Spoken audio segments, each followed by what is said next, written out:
These are points related to the morning session concerning genocide. I would say there are no doubts as far as the definition in the Genocide Convention is concerned. I know you spoke about it. Some governments would say, let's wait for the decision of the International Court of Justice. That will take several years. There is already an order for provisional measures which mentions the plausible accusations of genocide, but the definition is very clear, and for a common sense and scholarly assessment that is sufficient. Let me just read it. Article 2 of the Genocide Convention, paragraph C, reads, it defines genocide. It means, under C, deliberately inflicting on the group conditions of life calculated to bring about its physical destruction in whole or in part. And as far as the last two words are concerned, in part, that's already a fact. So there is no need to discuss that even further. And Article D says, by the way, I read, imposing measures intended to prevent births within the group. And that is also quite evident as far as the sabotage, one could say, of the entire medical system and infrastructure in Gaza is concerned. So just that one point concerning definition of the term genocide. The other issue I wanted to raise is about public opinion, because one thing is clear to me. I have myself, when I first visited the area in 1974, a few months after the October War of 73, I felt betrayed as a young man at that time by the media of my country in Austria. Because I remember so well this week in 1967, it was the week when I had the final examinations at the high school.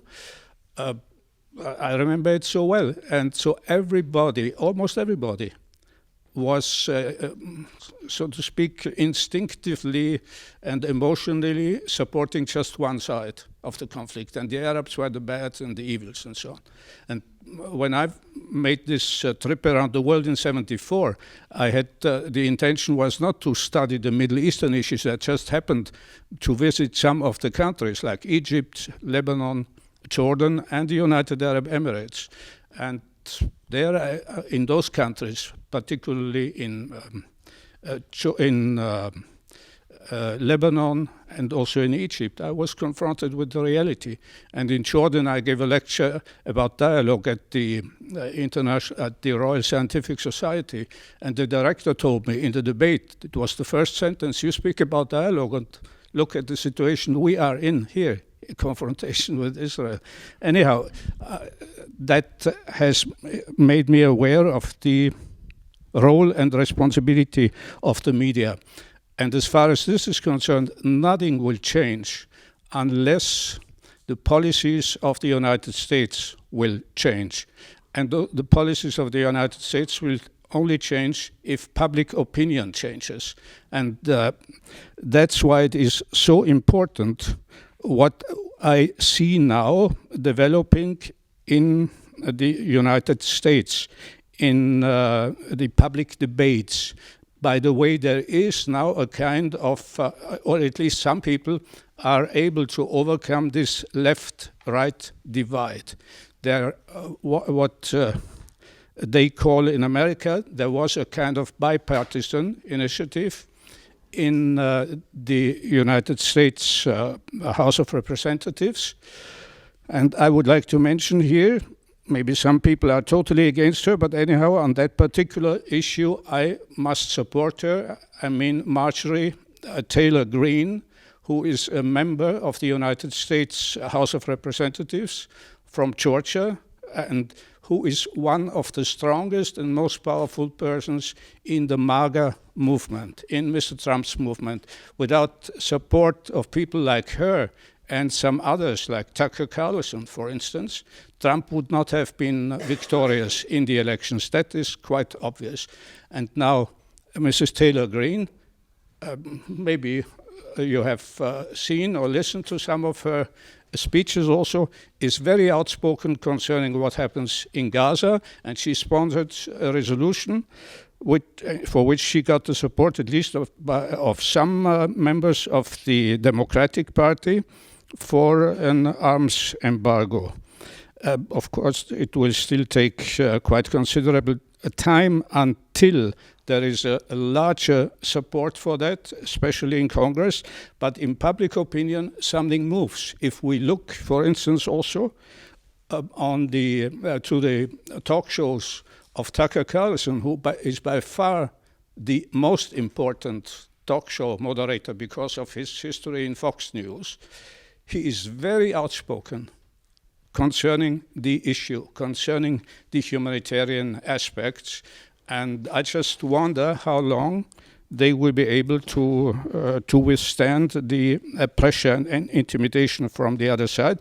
And as far as media in general are concerned, a very important phenomenon for me is how one of the top also talk show moderators or TV personalities in the Western world, I think the British, Piers Morgan, how he has changed his opinion. Originally in October 2023, his position was rather one-sided in favor of the Israeli side. Now he is very critical concerning what is going on in Gaza, and he's very courageous also. And what is good is that he is able, and I think this is the British and American culture of debate, which we do not have in the German-speaking world, Germany and Austria.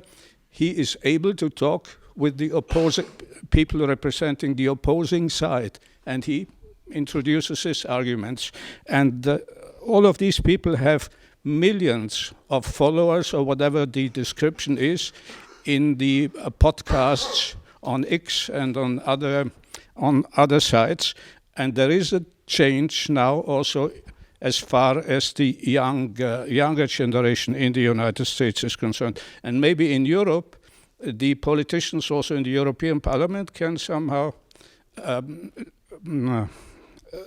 study or just learn a little bit from what is now going on in the United States Congress. One last point concerning the scandalous decision of Mr. Rubio to cancel the visa for most, I think, of the Palestinian delegation, except of those who are permanently accredited at the mission. Of course, this is not a new step. I just would like to recall that long ago, when President Arafat was prevented from attending, the General Assembly took the rather courageous decision and moved its session from New York to Geneva. Maybe now the country should be strong enough and again make such a move, because nothing else will impress this office holder in the United States except strong action. He does not take seriously any appeals or nice diplomatic requests. And let's just recall one thing concerning his approach towards the criminality of what is happening in Gaza. He did, as you know, issue an executive order imposing sanctions on judges and on the prosecutor of the International Criminal Court. And his argumentation is as follows. And I just read one sentence because I consider it so important, and also important to understand his now the ban or the revocation of visa for the Palestinian delegation. He grossly exaggerates, I would say, what the impact of the decision of the International Criminal Court is as far as the arrest warrants are concerned that had been issued. He considers those, and I quote from his text, that the International Criminal Court is engaged in illegitimate and baseless actions targeting America and our close ally Israel. By the way, they are not targeting America in any way so far. But anyhow, this is how the President of the United States sees it in an official executive order. And then he says, I therefore determine that any effort by the ICC to investigate and so on constitutes an unusual and extraordinary threat to the national security and foreign policy of the United States, and I hereby declare a national emergency to address that threat. I mean, it's almost laughable if it would not be so serious. It's laughable. How should that ever be? I mean, the indictment or the warrant of arrest, how should that in any way be a threat to the national security of the United States? If there is war against the US, there is a threat, but not this one. It's an extreme exaggeration. And now the same we see in how the United States administration, and in this case Mr. Rubio, who can do nothing without the approval of Trump, argues concerning the withholding of a visa for the Palestinian delegation. They use now, and this is in the text of the State Department, the term of lawfare, that what the International Criminal Court and the International Court of Justice are doing concerning Palestine are acts of lawfare. This is the official wording now in the United States texts. And the reason they give why they withdraw the visa from the Palestinian delegation is that the PLO continues to approach the International Court of Justice and the International Criminal Court and continues to trying to mobilize the governments in that regard. I mean, that is the legitimate right of the Palestinians to approach these institutions. They were created for the purpose of adjudicating matters of law in general or matters of criminal law.